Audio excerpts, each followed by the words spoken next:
In this video, you will see how to remove new page in Word document. If you have multiple blank pages or extra pages that you want to delete from your document, what you need to do is first under the Home tab, you need to click here on this Pilcrow icon to see the formatting marks.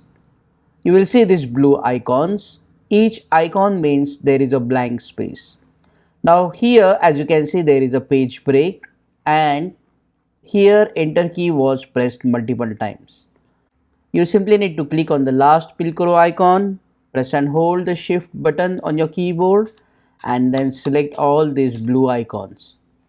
So if there are page breaks, select them as well.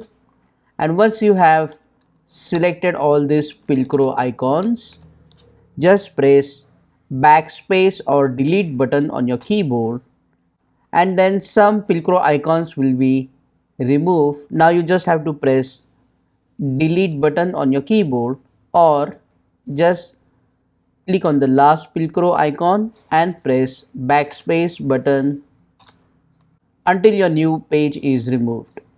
Then go back to the Pilcrow icon option here and click on it to disable it.